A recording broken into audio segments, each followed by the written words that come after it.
কাশীর গলিতেই অবস্থিত বাবা বিশ্বনাথ অর্থাৎ মহাদেবের এক রুদ্ররূপ কাল ভৈরবের মন্দির। কাল ভৈরবকে বলা হয় কাশীর রক্ষক দেবতা। মনে করা হয় কেউ যদি কাশীতে প্রবেশ করে কাল ভৈরবের অনুমতি ছাড়া তিনি এখানে থাকতে পারেন না।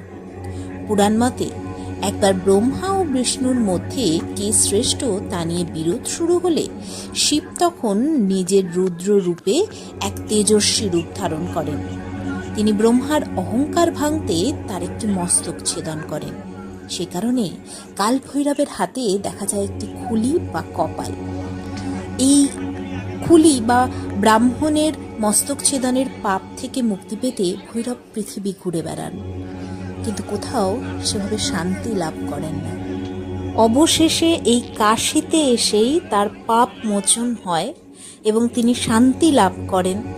এবং তাই বলা হয় যে কাশীতে মৃত্যুই মুক্তি। এখানকার প্রতিটা আত্মারই রক্ষা করেন কাল ভৈরব। এবং কাল ভৈরবের বাহন হলেন কুকুর, তাই মন্দিরের বাইরে কিন্তু কুকুরকে খাওয়ানো শুভ মানা হয়।